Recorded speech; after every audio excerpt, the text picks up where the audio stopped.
So there's a lot of trauma that I experienced, and it was deeply hurtful. I've got no apartment, no job, no support system. I don't know if I should go back to Spain, should go back to England. I was crying so much I couldn't breathe. I've never cried so much in my life. That when you move to another country, it's just like the biggest life lesson that you can get. I've been molested as a child, like multiple times by multiple people. I've realized how much I was lacking good role models. I want people to understand is that your body and your brain always just try to keep you safe. So stop treating it as the enemy. I failed so many times and there was nothing wrong with me. I've always had this victim mentality. And I realized that no one is coming to save me. The most pivotal thing for me is... What is happening, beautiful people? This is the Empowered Human Podcast. This podcast is part of Empowered Human Tribe. Some journeys change your life. This is one of them. From the 15th to the 22nd of November, we are going to India. We're going to Varkala for Empowered Wellness Escape, designed for people who have been carrying a lot. To find out more, head over to empoweredhumantribe.co.uk. And big love to our sponsor, Life Lab Supplement. They produce high quality wellness supplements and help other brands build their own. Check them out at lifelabsupplement.com. Before we dive in, go ahead and subscribe, leave a rating, and share this podcast with someone you love. Now, take a deep breath. Open your mind and let's dive in. Welcome to the podcast, Zuzanna. How are you today? How are you feeling? Very well, thank you. Yakshimash. Oh, look at you being prepared. Yeah. Do you I know thought, you know what? The best thing that I love doing is learn how to say hello in like most languages. And I thought I've learned a Polish one. I know like Yakshimash, I know Dobrze, I know Dziękuję, thank you. Dzień dobry. So, That's it's a good pronunciation as well. Thank you. Is it? Yeah. Oh, wow. That's good. So, how are you feeling about being on the podcast to start with? It's incredible. Yeah. I'm a little bit nervous. Yeah. But we're probably going to get into it. But this is a little bit like my dream come true. Yeah. It's something that I've been manifesting for a while. So sometimes there's certain puzzles coming into your life and you're like, everything is coming together. And this is one of those moments where it almost feels like the energy is magical because it just feels like this is exactly where I'm supposed to be. So thank you so much for that opportunity. I really appreciate it. You're welcome. I think I've been seeing what you're doing online. I think spreading positivity is very important. I think in this like society we don't do that enough because all we see is negativity. The news is always trying to feed you more negativity, to get you hooked. So I feel like for me, when I saw like what you were doing with MossMind, I was like, this is my sister, that's my girl. Let's do this together. So I'm gonna get straight into it. Obviously, I've read your story that you sent to me. You've been through so much, from poverty to trauma to deep healing. What would you say your turning point was? Which one? Let's start from you choose where you want to start. I think there's a few different turning points for me. Yeah. One of them, it was definitely moving to the UK. I was around 17 and I felt like I didn't fully belong where I was. At the time, it was really difficult for me because my mom already lived in England. Yeah. So I was pretty much on my own, living with my brother that had his life. He was only 24. He wasn't, equipped to be dealing with a teenager and being almost a dad to a teenager. My sister just was doing her own thing. So I had to work, I had to look after my dog, I had to cook, clean, do everything like that since I was 15, 16. 15, 16, wow. So my mom was in England and then as well my brother decided to live with his girlfriend. So I was on my own. So I was like, okay, what can I do? I moved in with my dad. That didn't go too well. And I just remember feeling really, really low and I felt like I didn't belong and I just needed this big change. So I decided to come to England and I called my mom and I was like, Mom, I'm coming to join you. And she was like, absolutely not. But anyone that knows me knows that I can be a little bit stubborn, especially I used to be very stubborn. I'm much better now. And I was like, I don't want to wait until I finish school in Poland. Let me just come now. That's so brave. Can I just say, like, that is a brave decision. What, I was 17 years old, were you then? Yeah, 16, 16, 17, 17. something like that. Yeah. So I just, within a month I was in England and I had a very, very basic level of English. At that point, I think I spoke more Spanish than English, even though my Spanish wasn't that amazing. Spanish? Where'd that come from? I speak Polish, Spanish, and English. I had some Spanish in my school, but then I also later on in life moved for a little bit in Spain. Okay. But yeah, I came to England and it was really difficult because I wasn't an adult, but I wasn't exactly a child. I couldn't continue school like everyone else, here in school. So I had to continue my education. For 1 year, I did an ESOL class with teenagers, but later on it was all with adults. So it was really difficult for me to meet people my age. It was obviously difficult to improve a language and feel like, I think when you're learning languages, you need to give yourself a lot of grace. And at that time, I didn't always do that. And, when you know that you're an intelligent person, that you want to meet people and have connections, but then you've got this huge barrier of like, I don't know how to say this, or like you misunderstand something and you feel really dumb. Frustrated. And then, everyone's laughing because it is a funny situation. And now I've learned to laugh at myself when I'm learning new languages. Yeah. But back then it was quite difficult. But also it felt like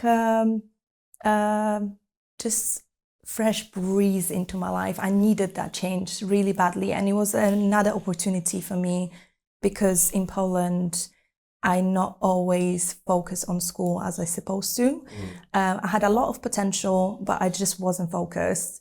So coming to England was like, okay, like I had to take a few levels down and like restart to do my GCSEs, do my access to higher education. I got to uni, so I could start everything fresh. Exactly. I focused on myself. Plus, I've always been a people pleaser. So being in England, far away from my friends, from people that used to influence me a lot, it was a new chance to rediscover who I was.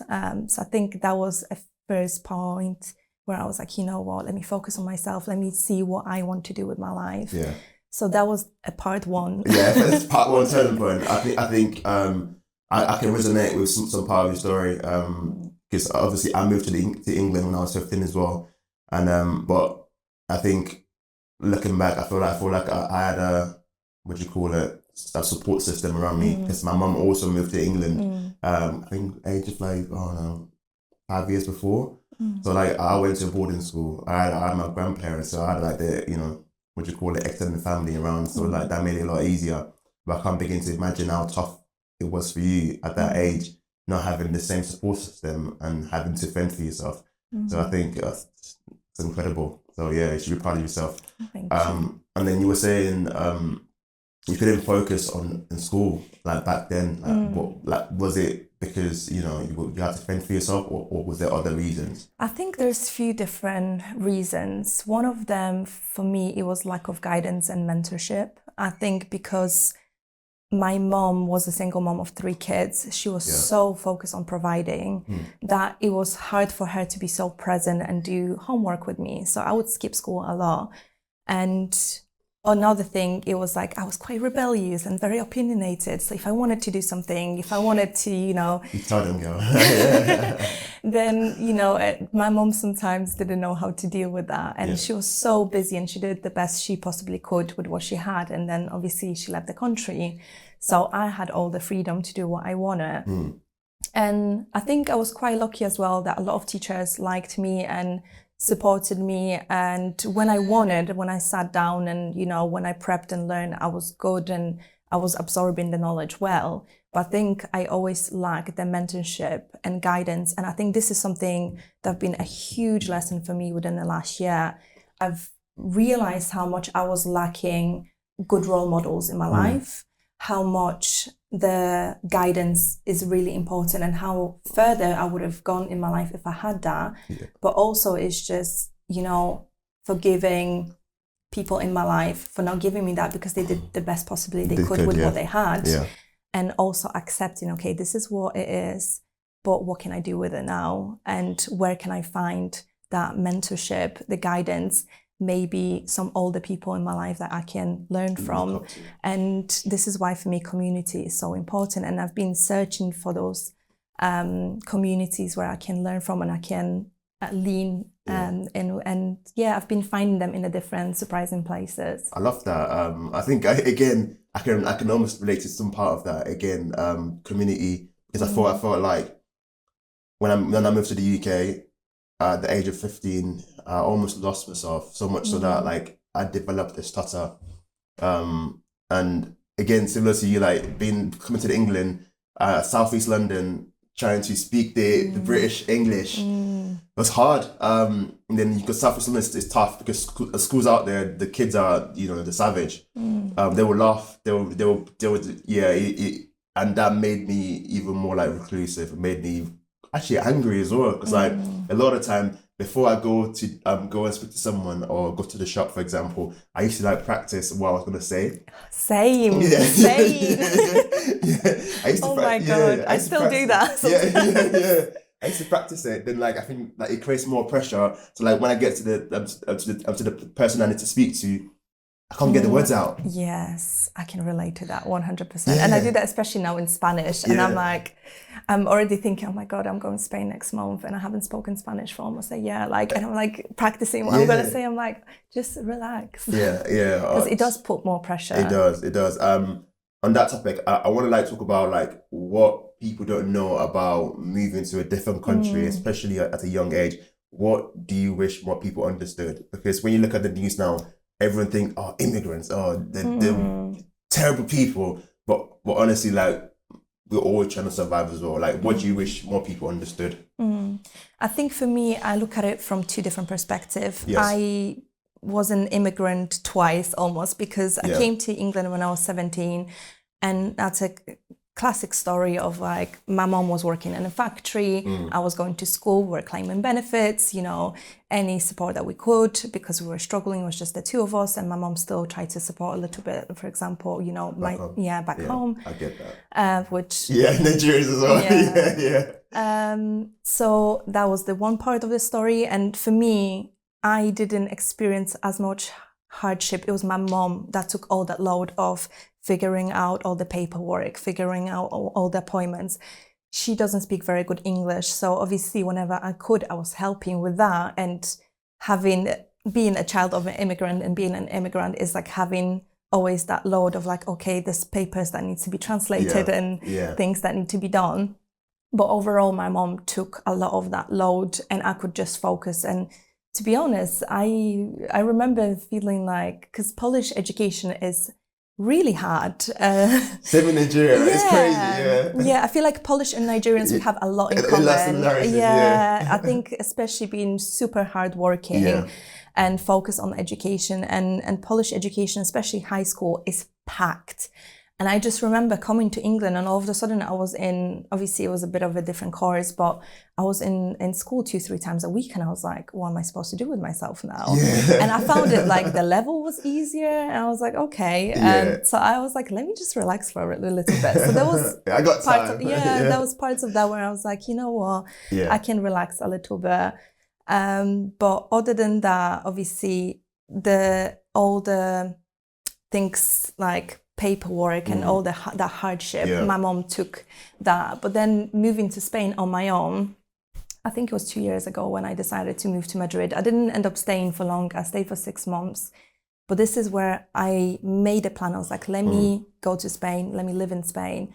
Within a month, I was already there. And this was the first time where I was completely on my own in a new country, in a new city that I've never been before.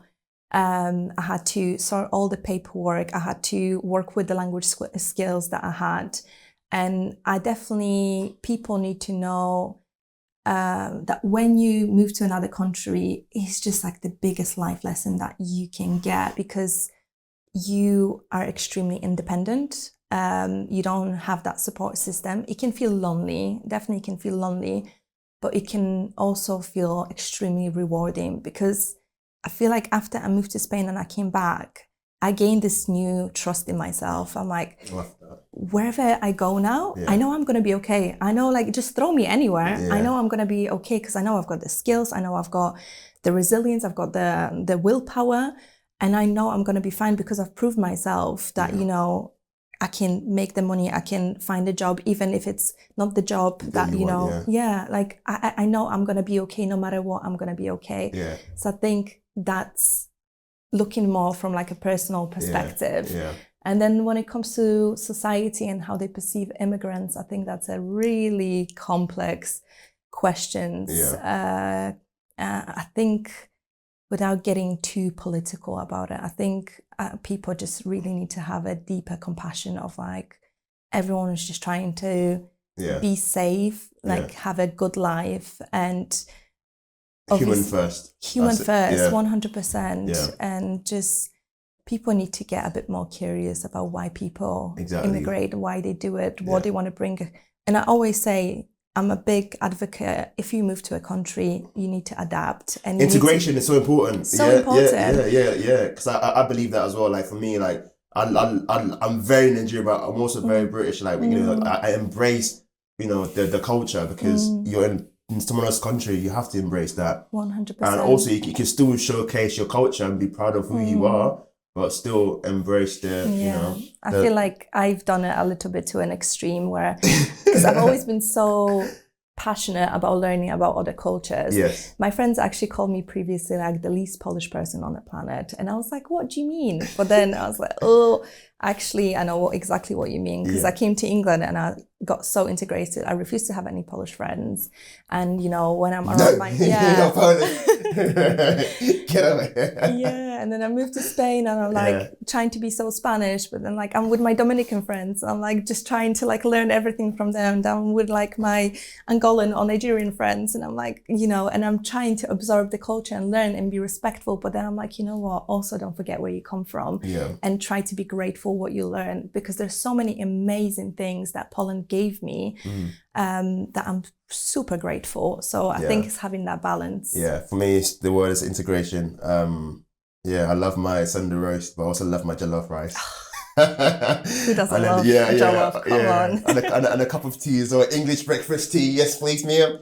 So I love all that. Love that. You said you pulled yourself out of survival mode. Like, what did that look like day to day? Oh, I think it's a very complex thing that took me years. So another turning point for me was when I was around 22.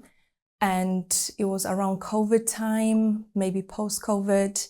And I lived with my ex-partner. We bought an apartment together, and it just felt like I had my life figured out-ish. So we had a 5-year plan. This is what's going to happen. And I was extremely unhappy. I was really, really unhappy. And I think my ex-partner was unhappy too. And I was trying to figure out why. And this is where I tried to make a lot of change in my life, and I tried to be more intentional. You know, I tried to lose some weight, and I tried to be happier and like figure out what I want to do after I graduate. And every single attempt of change was just ending up in failure. And it was really, really frustrating. And that's where I started to dig deeper. And at that time, I was really unhappy. I had a lot of panic attacks. I was really codependent. I was a people pleaser. I didn't have many friends around me. I was relying so heavily on my ex-partner support and for him to emotionally regulate me. And then it got to the point that like I just couldn't continue like this. He pushed me as well a lot, which I'm so grateful for. And we ended up splitting up. I moved to Spain, but within that journey already, I tried to be more self-aware, figure out, you know, why I'm so unhappy. And I realized that I felt stuck, that my life didn't look the way I wanted to look. I felt like I was wasting my potential. And I think this always been one of my biggest fears, of wasting my own potential. And since I was little, my childhood was really difficult, and I've been through quite a lot of difficult things. But what kept me always positive is like I had that vision of myself when I'm much older, when I'm in my late 20s, early 30s. I had the picture of a family. I had a picture of like me achieving amazing things, having a lot of money, you know, being very happy. And I always had that vision in me. And that was my drive. Like no matter what life was throwing at me, when I was working in a warehouse, when I was a cleaner, I always had that vision in my head. And that's what like kept me going. But then I ended up being 22 and I was like, wait a second, I'm growing. Where's the time gone? I was like, I'm growing older. I'm already starting to get closer to the age where I was in my vision, but nothing's changing. And that just made me feel so awful. I felt like I was drowning. And then I realized that I've always had this victim mentality of, you've been through a lot of things, so you need to feel sorry for yourself. So everyone else needs to feel sorry for you. So people need to treat you nicely because you've been through so much. And I realized that no one is coming to save me. Absolutely no one is coming to save me. And I have to save myself. And that was scary. Yeah. That was a scary thought because you just realize that nothing ever is going to change if you don't change it. But then once I processed that feeling, I realized that it also gave me a lot of freedom and empowered me to learn how to save myself. So like you asked me how that taking myself from a survival mode worked. It was me trying to learn how to save myself. And at that point, I already studied psychology, which was At uni. at the university. I studied educational psychology, which was really helpful. And I always wanted to study psychology because I was really curious human being. I love learning about humans. I love understanding humans, but also it came, me studying psychology came from the fact that I was really curious about learning about myself and how to help myself. Yeah. So studying psychology helped massively, and I also read tons and tons of self-help books. I listened to podcasts. I journaled a lot, and this was like the beginning of my transformation. But there was a lot of things that I did fundamentally wrong. Maybe wrong, maybe not, because at the same time I've learned now and I can share it with people, and this is what I'm trying to do now with MossMind. Trying to teach people what I maybe would have preferred to know when I first started. So yeah, at first I just focused on discipline and self-awareness and journaling, but then I introduced a few things that were fundamentally change everything for me. And one of those things, I went to therapy, so cognitive behavioral therapy was great for my self-awareness. But I think after that, the most pivotal thing for me is trying to build a better relationship with myself. Yeah. And I realized that you can try to be as disciplined as you want, but if you don't have a good basis of having a high self-worth and having a great relationship with yourself, then it's just going to be really, really difficult for you to achieve what you want to achieve and have the life that you want to have without sabotaging yourself. Yeah, I think what you've done is hard for a lot of people, for myself, for anyone, to be honest, to decide that, you know, I'm going to save myself, that no one's coming to save you. I feel like the realization itself can be like daunting. And I think we tend to put a lot of pressure on ourselves as well, because I think I was the same as well. Like when it comes to like, oh, I feel like especially coming from our background, we feel like at this age, I want to be this, I want to be that. But like you've learned, like I'm learning as well, it's like, it's okay. There is no age like, okay, 22, you have to do this. And what I'm learning now myself is that we all have different timelines and we have to honor that. I think it's really important to have that good balance of letting go of the victim mentality, but giving yourself grace. And I think that was the biggest lesson that I had to learn, that even though it wasn't my fault what happened to me, it was my responsibility to learn how to move on and to heal. And also, one of the biggest things that I realized is like, I failed so many times and there was nothing wrong with me. There's nothing fundamentally wrong with you if you're constantly trying and giving up and failing. Because we straight away, we're feeling guilty when we, for example, say like, okay, Monday I'm going to the gym. And then Monday comes and maybe you go, but then you fall off the rail on Tuesday. And then you straight away, it's like, oh my God, I'm so stupid. Why can I not stick with this? And we're so hard on ourselves constantly. And what I'm trying to teach people is that you can achieve your goals without having to be so hard on yourself and without putting so much pressure on yourself, because all you have to do is realize that you're not broken. There's nothing fundamentally wrong with you. All it is, you're lacking the right tools and skills, and your brain is designed in the way to protect you. Yeah. So you've learned certain things in your childhood, and your brain wired itself in a way to help you survive. And that survival might look like something that's now just maybe not the most beneficial for you, and it's preventing for you to achieve what you want to achieve. Yeah. So all you need now is learn how your brain works. Yeah. Learn what kind of systems you need in order to achieve your goals. Yeah. So it's like work smarter, not harder. Yeah. So there's nothing wrong with you. It's not about you being more disciplined. And this is probably my unpopular opinion, where I'm like, not everyone has to be extremely disciplined. Discipline is great, but I don't think everyone needs to practice discipline the way athletes do. Yeah. Or, like if you want to be the best in the world in something, great, be as disciplined. Yeah. But I think for an average human being, like a certain extent of discipline is good, but I think people over rely on discipline, and they don't pay enough attention to actually building the systems that make it easy for them to actually achieve what they want to achieve and to bring the change that they want. Yeah, I love that. I think what I got from that is that it's not about like full steam every day, 7 days a week, the hustle culture. It's like find a way to work in a balanced way, so like you don't overexert yourself, or you get to a point and you're like, oh, I'm tired, I can't do this no more. You're better just for longevity. You're better just doing small 1% every single day. It will soon add up and it compounds. I think, and I love that. I want to ask you if you can take us back to some of your lowest moments and how you found strength to keep going in those moments.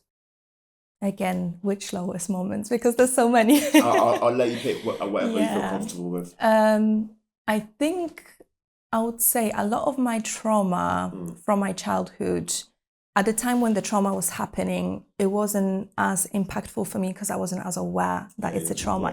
As children, we sometimes not very aware. Obviously, I knew some things were really wrong or upsetting me, but I think it's only the impact of it when I realized, when I was much older, I realized the impact of it.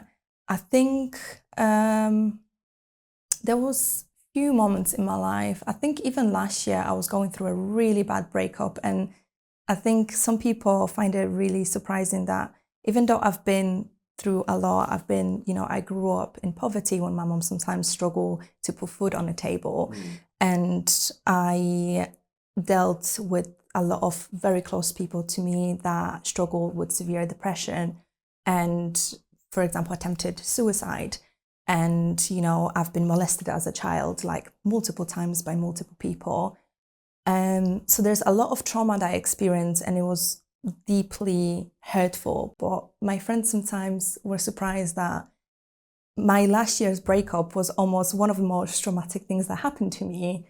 I think because I was so aware of it happening. And I think also because when you almost get everything you want, and there's certain things that you've been craving all your life, like a sense of safety, having a partner that you feel like is on your team, and then it's been taken away from you before you had a chance to prepare for it, or you just realize that maybe that wasn't exactly as true. You just were trying to make it work harder than you're supposed to.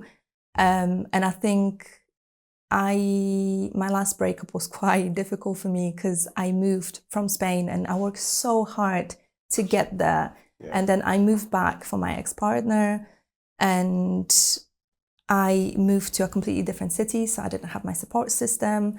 I had a temporary contract, so I was like, okay, now I need to move out. I've got no apartment, no job, no support system. I don't know if I should go back to Spain, should go back to England.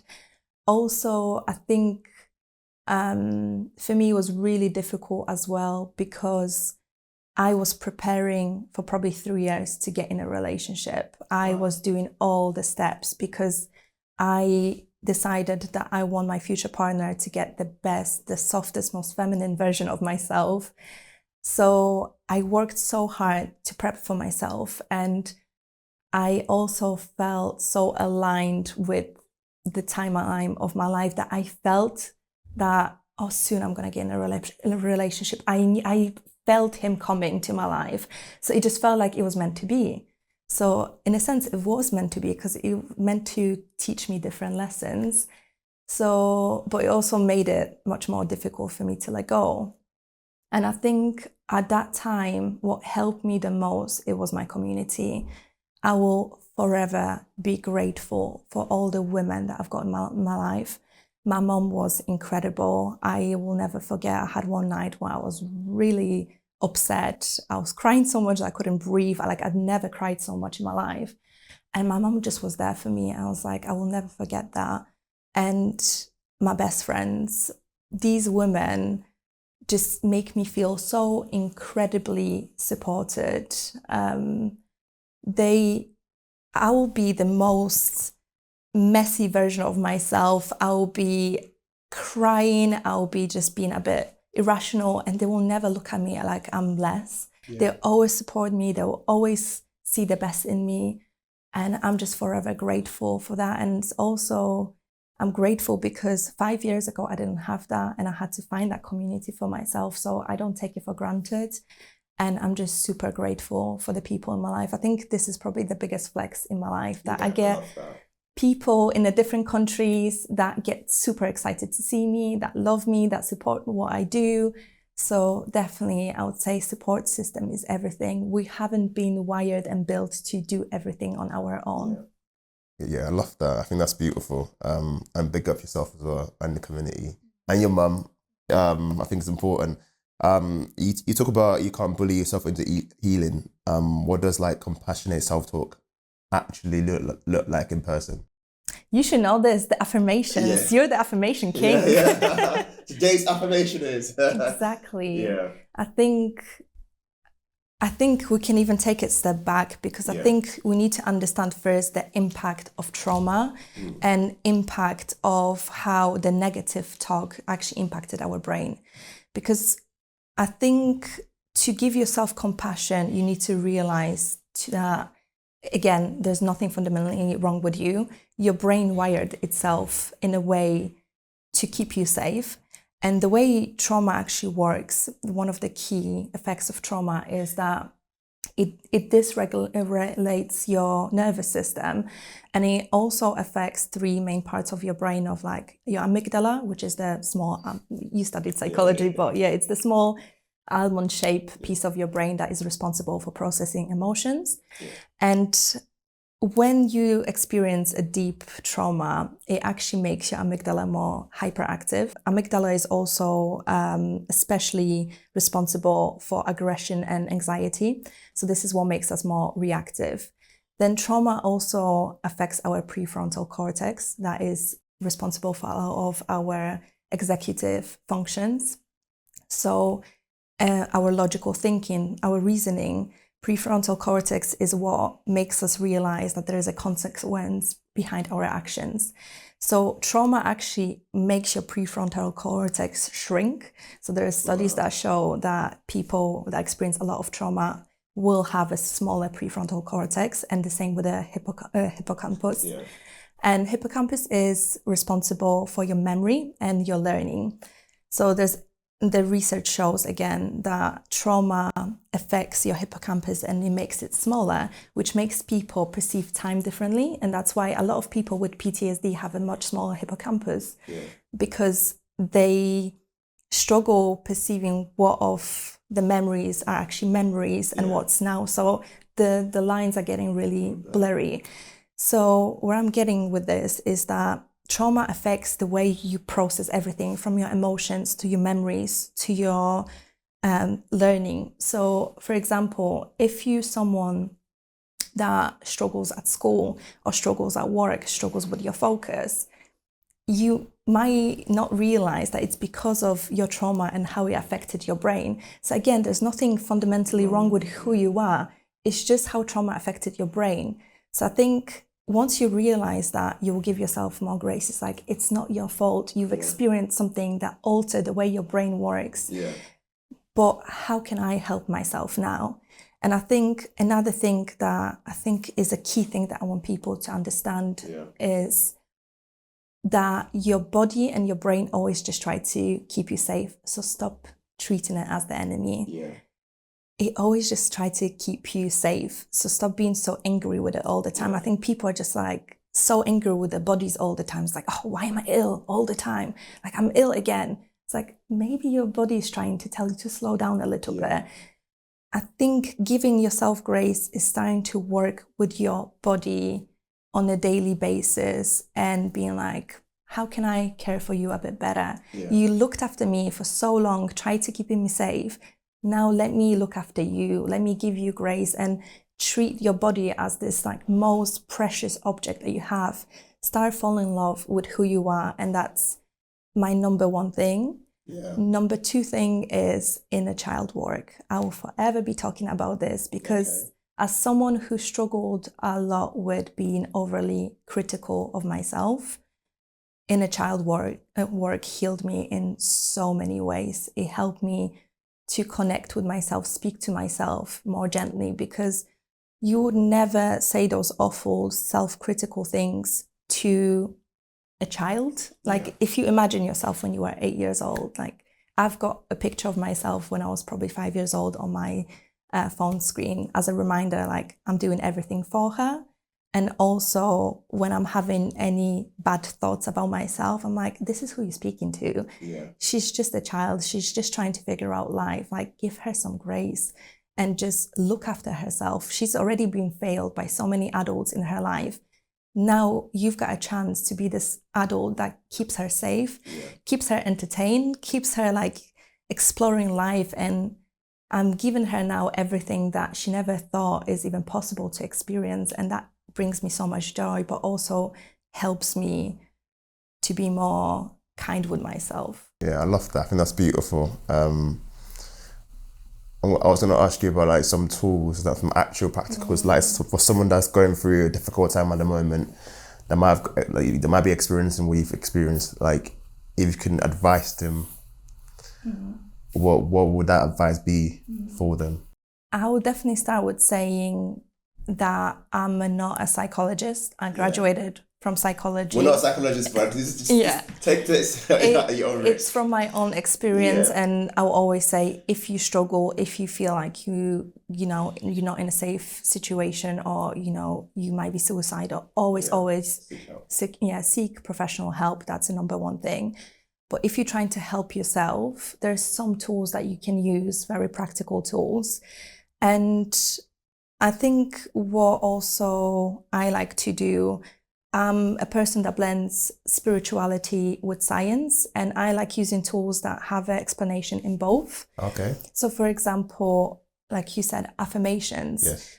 This is considered to be a spiritual tool because they're saying it brings you into... It's like a prayer, isn't it? Yeah. It's like a prayer. It makes you in tune with the vibration of whatever you want.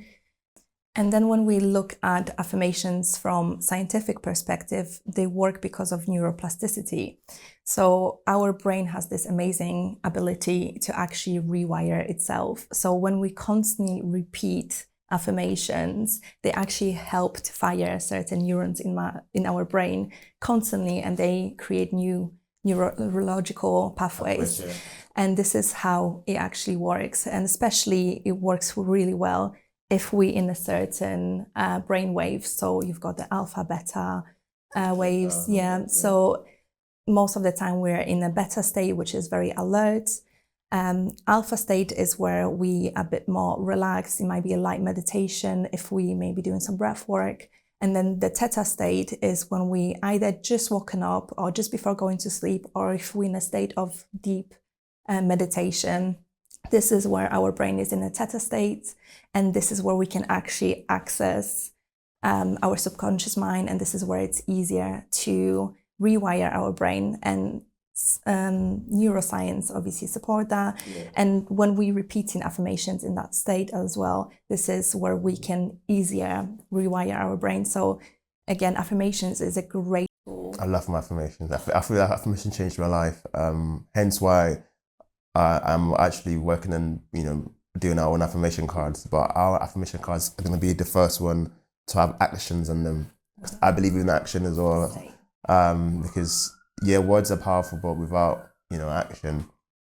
And this is how I am even here. This is how I found you. Exactly. I found your videos and affirmations. And here we are. There you go. Yeah. They changed my life in so many different ways. They healed my inner child. Yeah. They helped me be here. Yeah. And it's incredible because you've been one of the first people actually to support MossMind. Yeah, I appreciate that. And obviously I appreciate what you're doing. So for me, it was just natural. That's what I'm trying to do, because I'm trying to heal myself, but also understand myself better as a human being. Because I feel like as humans, we spend so much of our time not just in like autopilot mode, not really, getting to know who we are. And I feel like for me, anything that helps me understand me better and helps me relate to other people better, I'm like, yes, teach me. I want to learn about this. Yeah, like hence why this conversation for me, I'm like, yeah, come talk to me. Let's talk about MossMind, because on that topic, like, what made you create that in the first place, and what are your hopes for it? Oh, MossMind is almost 1 year old now, but I feel like it's still in a very, very early stages because I do it on the side of my 9 to 5 as a professional work in training and development, which is kind of related as well to psychology because we offer psychometric profiling tools. So we actually help people gain self-awareness, but at work. So we help teams develop, we help companies to work better. But I love that it's a little bit like doing therapy, but for workplace, where we help people understand each other better. And also the tools that we use, they help me understand myself better, which is incredible. So that's what I do day to day. So MossMind, I started it a year ago, and I wanted to create content and help people that are starting with their self-healing and self-development journey. Also, I was really fed up with just constantly seeing things around self-development that only just talked about productivity. So it was like, okay, 5 a.m. you need to get up, you need to work out, you need to do this, and then like work for that many hours, and how is it to be more productive, and use those tools to just like get more stuff done. And I was like, healing is not always about that. Self-development is not always just about that. And then so I felt like on one side there was people that been doing some like deep healing work that was very therapeutical. And then on the other side, people are just hustling. And I was like, how can I bring those two concepts together to help people grow and achieve what they want to achieve, but without burning out, and also helping them develop a better relationship with themselves? Because that's what made the biggest impact in my life, having a better relationship with myself, falling in love with the self-care. But I think, again, self-care was only portrayed as like doing the face mask and like having a water and reading book. And like, I'm like, no, self-care is also like going to the gym and eating healthy and like doing shadow work and journaling and about the things that like you really don't want to talk about, or, really complex feelings and crying for hours. That's also self-care. And I just wanted to give people what I didn't have at the beginning. I wanted to be able to share my story, hoping that it will help someone. And even though I'm only just starting, I feel like this is just the beginning. I've got huge plans for MossMind, but I'm already super grateful for all the support. And even though I don't have many followers, it's crazy what you can do with a little followers. Like, I feel like followers for me are irrelevant these days. Oh my God. I think personally, because imagine right now, imagine if I had 1 follower and it was you, and right now we're having this powerful conversation. That's impactful.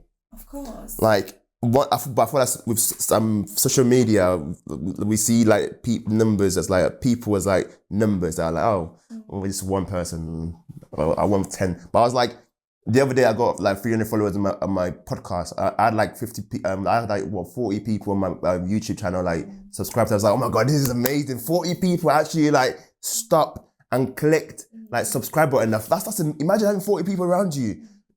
My man, I'll be like, what the fuck is going on? Yeah. So for me, I'm like, forget followers. Like for me, impact is where it's all at. Like real people, if you made that effort to click follow, for me, like I'm like, wow, you actually want to like get to know me. Like for me, like when someone follows me on my main page, I'm like, I go on their profile and just like see like, okay, do I like this person? Like, 'cause it doesn't matter how many followers you have. I'm following you back because I see a value there. So it's not, for me, followers don't count. So I think the impact you're having, I've seen that you've done events as well. And it looked incredible. Like I was like, yeah. That's what I mean. Like sometimes it's not about followers. It's about what opportunities can you create when you constantly gonna post, or if you're still creating what you're creating. Because I could have looked and like, you know what, 200 followers. What's that? That's not. I give up. But actually, that 200 followers brought me here. Yeah. I'm actually being able to speak my truth, talk to people about my story, about what I've learned, and maybe inspire someone on the way, hopefully. Yeah. Just with 200 followers. I was able to organize 2 different events, and they were a huge success. And the support that I've received from people, from women, absolutely incredible. I've managed to write an ebook as well. Come on, girl. Yes, girl. Come on. It was more of a guide for how to prepare for New Year, but I feel like it's relevant at any point, because it's more how, if you want to close a chapter in your life, how do you let go of what no longer serves you, say goodbye to that part, what you've learned from that chapter, and then how to move on, how to set your goals, how to create your vision, how to keep going. And there's a lot of tools, and I think a lot of tools that we talked about, and there's so many more, like visualization. I think I'm pretty known for dream boards and vision boards. So I was gonna ask you about that, like about I've seen it as well. Like, how important is that for you, and why do you believe in it so much, and why do you think you should practice it? 100%. Again, this is vision boards, and visualization is one of those that it's supported by spirituality and science. And for me, it's an incredible way of knowing that what I've prayed for is actually came to life. So for me, it keeps me always focused on where I'm going, why I'm doing it. It helps me to understand my why. It's a nice visual way. But also it's so incredibly powerful to look at your vision board. And I've got it on Pinterest, and I've got it on actual vision board that I call it action board as well, because I've got a part where I just put all the pretty pictures, all the affirmations, but then I also have my goals and then my tasks on it. And there's something so incredibly powerful when you look at the picture and you're like, shit, like I've done that. Because it happens so many times. Because I've got thousands of pictures on my Pinterest, and I looked at some and I'm like, this is exactly a copy of a picture that I took. There was a picture that I took in Mexico, and I always wanted to go and see the pyramids. But I never realized when I looked back at the picture, it was the same pyramid, the same, exactly the same shot. There's like a few other pictures that I've got, and I'm like, I took those pictures without even realizing that I'm living my dream right now. And I had so many moments like this in my life where it's like, pinch me. Like 10 years ago, I've dreamt of being where I am. There's so much more that I want to achieve. I'm extremely grateful for everything I've managed to achieve. And vision boards are always a nice reminder of like, this is what I want, but then you can also see what you've already achieved. And I love keeping my vision boards, all the pictures, and then just compare and see like, wow, because it's easy to forget that we're living a dream of that, especially what we dreamed as children. Honestly, I feel like I definitely agree with you on that one, because I feel like as humans, we're moving so fast that we forget to actually celebrate the wins, celebrate the things that we've achieved. I feel like we focus more on the negative things. because we're like, actually, you know, I'll put my energy into this negative thing, but like what I've actually achieved, and you know, I haven't celebrated. So I was chatting to someone in the podcast about, she was talking about like tapping it in. Oh, I wanted to talk about EFT tapping as well, because one of the things that's another powerful tool that I swear by. EFT tapping is incredible. Yeah, because my last guest was a specialist, and she's like we actually did a whole session on me during the episode. I love that. And we're going through like I was saying the word and tapping here, and then like here, and then under your eyebrow, under your So for me, I find it fascinating. I said to her, I would love to like because she also like teaches it, so I was like, oh, maybe one day I'll come and learn from you and do the tapping. I definitely recommend. This is something I think I've started doing within the last couple of years. Yeah. And 100%, I feel like you use affirmations and EFT tapping together, and it's just incredible. Yeah. It transforms your life. And it looks a bit strange at first, and you're like sit at home in front of the mirror, like tapping yourself in. I'm like, oh my God, I look like an idiot. But then when you actually feel the impact, like your vibration, your energy changes. You just feel incredible. Yeah, I love that. And again, EFT tapping, it's spiritual but also scientific. You know, it's about like unlocking the energy, but also it's explained by, you know, science. Yeah, I love that. If you can look back at your younger self, what would you say to her? What advice would you give to her? To be honest, there's not maybe much guidance I would give her. I think I would just hug her, and I will tell her that it's okay, that she is so much stronger than she can imagine. I think I would just tell her to hold on and tell her that even though she experienced all that pain, one day she's gonna turn that pain into something so beautiful. Because experiencing pain like that is difficult, it's scary, it's awful, and it just makes you want to give up. But I think there's something so comforting about knowing that you can turn that pain into something beautiful. And even there's some things in my life that I'm like, oh my God, please don't ever let me go through that again. I don't regret it. I don't wish my life turned out differently, because that pain helped me develop certain depth that helps me to resonate with some people.